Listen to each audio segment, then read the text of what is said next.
Halo, selamat pagi teman-teman. Apa kabar semua? Semoga sehat selalu ya. Selamat hari libur. Jadi kali ini kita akan bicara tentang senggama. Oh iya, senggama ini ya kemarin saya ngecek itu di tempat saya ternyata banyak masuk ke dalam kolom tinjau ya gitu kan. Apa saya nggak ngerti gimana gitu kan ya. Pokoknya kalau teman-teman nanya tentang senggama ini ya diubahlah kata-katanya. Jadi misalnya hubungan jadi HB ataupun ya pokoknya dikasih tanda bintang lah atau apalah, asal saya tahu itu maksudnya apa gitu ya.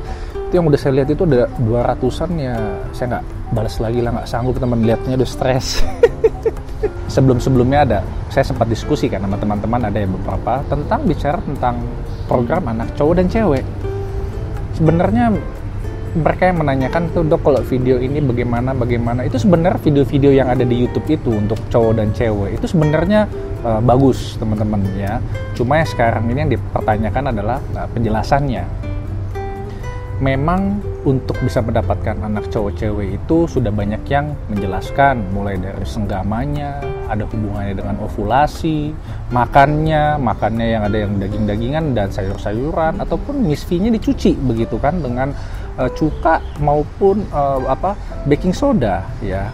Nah yang sedikit lebih bagus itu ya misalnya dengan inseminasi ataupun dengan bayi tabung, yang itu lebih pasti begitu kan. Sedangkan yang sebelumnya ini ya tentu kemungkinannya karena secara natural ya kegagalannya juga lebih tinggi. Tetapi ada yang bilang kan, dok kalau misalkan memang kita mau kemungkinannya lebih tinggi, masa kita mesti bayi tabung, dok kita kan baru nikah misalnya semacam itu ya kan, apalagi baru 2-3 bulan begitu kan ya. Ya memang bagusnya ini dilakukan secara natural dulu ya teman-teman. Tetapi meskipun secara natural kan banyak juga teman-teman maunya prefernya saya mau anak pertama cowok atau anak pertama cewek begitu ya kan, daripada mau yakin tapi masa awal-awal langsung bayi tabung, dok kayaknya gimana gitu kan ya. Ya memang membutuhkan biaya kalau mau yang pasti, makanya kita sekarang bicara yang gratisan. Jadi kali ini kita akan berbicara tentang senggamanya ya, untuk dapat anak cowok gimana, cewek gimana. Rumusnya yang pertama adalah teman-teman udah tahu bahwa kalau misalnya cowok itu jalannya jauh lebih cepat, umurnya itu lebih lambat. Ya kurang dari 1 harian lah, 24 jam begitu kan, itu yang Y. Sedangkan yang X, yang cewek ini, kalau untuk dapat anak cewek itu jalannya lebih lambat, tetapi dia punya masa hidup jauh lebih panjang, bisa 3-4 hari dibandingkan dengan yang Y. Nah lalu yang kedua kita akan menggabungkannya dengan ovulasi ya. Kalau misalnya kita senggama hari ini juga ada ovulasi, mana kemungkinannya yang akan lebih besar? Anak cewek atau anak cowok? Tentu anak cowok, kemungkinannya ya lebih besar anak cowok, betul kan teman-teman? Nah lalu ada yang nanya lagi nih, dok kalau misalnya saya senggama lalu hari ini saya perkira saya ovulasi, ternyata tidak ada ovulasi dok, lalu jadinya besok misalkan, berarti saya jadi anak cewek dong dok? Kemungkinannya macam itu ya kayak. Jadi karena umur sperma yang cowok ini cuma 24 jam, ya 24 jam kurang lah. Ya ada yang bilang 24 jaman lebih dikit begitu kan ya. Ini akan berkurang, akan merusak begitu kan ya. Jadi kemungkinan untuk dapat anak cewek jauh lebih besar karena dia masa itunya lebih panjang masa hidupnya begitu. Nah jadi dari sini memang sudah jelas bahwa angka kegagalan itu masih bisa ada ya untuk yang senggamanya ini. Nah di sini bagaimana caranya kita untuk bisa meningkatkan lah, maksudnya apa, tingkat kesuksesannya itu bisa lebih berhasil begitu. Bukan berarti 100% berhasil begitu kan. Berarti kan di sini teman-teman mesti tahu kapan pastinya teman-teman harus ovulasi, ya kan? Lah di sinilah yang susah, ya kan? Dengan kita mengetahui ovulasi, kita bisa mengetahui masa subur. Jadi kita bisa main-main di sini untuk mendapatkan ini cowok atau cewek. Dengan mengetahui masa subur juga sebenarnya kita bisa menghindari juga kehamilan begitu kan, dengan kapan ini apa tingginya atau rendahnya untuk frekuensi bisa hamil atau enggak. Sebenarnya ilmunya tuh di situ-situ aja, ya kan? Nah, tadi saya kasih tahu. Nah, jadi paling penting adalah kita kapan tahu masa ovulasi, ya. Masa ovulasi ini tidak bisa diketahui kalau misalnya haid teman-teman itu tidak teratur. Itu sangat sulit ya. Jadi untuk teman-teman yang misalkan mau nikah misalnya bulan 8 atau bulan 9 nanti, lalu pengen kayaknya mau anak cowok. Nah, mulailah dicari kapan mulai haidnya. ya. Jadi haidnya kan harus yang teratur. Jadi dicatat juga haidnya misalnya kapan begitu kan, selama mulai dari sekarang 6 bulan terakhir ya. Nah sekarang contohnya semacam ini. Andai kata haid kita sudah teratur, tiap bulan dapat, kita hitung lagi yang terpendek berapa, yang terpanjang berapa. Misalkan yang terpendeknya, dok saya dari haid ke haid lagi itu ada 27 hari dok. Itu dicatat. Lalu yang terpanjangnya itu misalkan 30 hari dok. Nah itu. Jadi 27 sampai 30. 27 dikurang 14 itu adalah 13. 30 dikurang 14 itu adalah 16. Jadi masa ovulasinya adalah dari 13 sampai ke 16. Nah dari sini teman-teman udah jelas, hari ke-13, 14, 15, 16 itulah masa ovulasi, bisa senggama.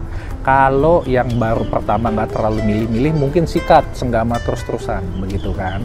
Nah tetapi kan kalau ada yang sudah punya anak 2 cowok ataupun 2 cewek, begitu kan ya, lalu juga pengen berusaha semacam, dok gimana dok? Nah ini kan kita mesti tahu pasti kapan di antara hari ke-14 sampai 16 ini kapan ovulasinya, begitu kan. Nah di sini teman-teman gabungkanlah dengan tes ovulasi. Jadi misalkan contohnya semacam ini. Pada tanggal 13 sudah masuk masa ovulasi kan, 13, 14, 15, 16 gitu. Tanggal 12-nya lah Anda melakukan tes LH. Dan di sini teman-teman sudah tahu bahwa tes ovulasi kalau positif berarti dalam waktu 24 jam itu akan terjadi ovulasi. Ovulasi itu telur keluar umurnya itu 24 jam. Berarti ada waktu sekarang sampai besok tambah 24 jam lagi. Semacam itu, ya kan? Nah, di sini pengaplikasikannya begini. Kalau positif berarti tanggal 13 itu akan biasa terjadi, kan biasanya 24 jam itu terjadi ovulasi. Tanggal 13-nya itulah teman-teman bisa melakukan senggama. Begitu. Ataupun ya 24 jam lah, karena kan abis setelah keluar pun nanti kan telur masih hidup itu. Jadi yang nyampe duluan itu ke dalam telur, itulah yang sperma yang cowok. Begitu. Jadi kalau misalkan ini ternyata masih negatif, jangan senggama dulu. Karena kalau Anda senggama, ternyata besok kan nggak ada ovulasi. Ternyata besoknya tes ovulasi sudah positif, berarti kan dosanya, Anda sisa-sisa sperma yang X ini masih cukup hidup 3-4 hari di dalam begitu. Jadi kemungkinannya untuk dapat yang cewek besar. Pada saat telur keluar, yang X-nya udah nungguin ini, begitu, ya kan? Jadi semacam itu, teman-teman. Nah, lalu kalau misalkan test pack-nya itu positif di hari ke-15 dan Anda mau anak laki, berarti Anda melakukan senggama di hari ke-16. Begitu. Ngerti ya? Misalkan Anda mau anak cewek, haid masa ovulasinya sudah dihitung, misalkan hari ke-15, 16, 17, 15 sampai 17, 3 hari misalkan gitu. Itu masa ovulasinya yang setelah dihitung dari rata-rata haid ya, siklus sebelumnya. Ingat tuh ya.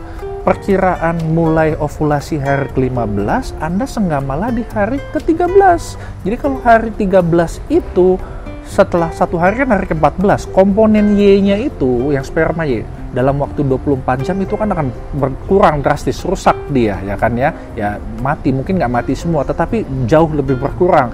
Yang sisa-sisanya itu adalah yang X. Jadi pada saat hari ke-15 atau 16 misalnya, Anda tanggal 14 ini Anda tesnya positif begitu kan. Berarti hari ke-15 itu ovulasi kan. Nah, di sini untuk kemungkinan mendapatkan anak yang cewek jauh lebih besar. Semacam itu ya. Andai kata tes LH-nya hari ke-14 masih negatif dok, kan masa ovulasi 15, 16, 17 misalkan contohnya itu ya. Berarti 15-nya belum ada dong. Ya nggak apa-apa, nanti tes lagi di hari yang ke-15. Meskipun nanti tes LH-nya itu masih negatif di hari ke-15, teman-teman bisa melakukan senggama lagi karena teman-teman melakukan senggama di masa ovulasi. Range kan 15, 16, 17 begitu. Jadi meskipun negatif tanggal hari ke-15, 16 tuh nggak ada nih, nggak ada ovulasi ya, bisa ya. Tapi tanggal 16 bisa saja kan positif. Jadi tanggal 17 itu komponen X-nya itu sudah ada di depan ovulasi. Keluar, dibuahilah. Semacam itu. Gimana teman-teman? Gampang kan? Nggak susah toh?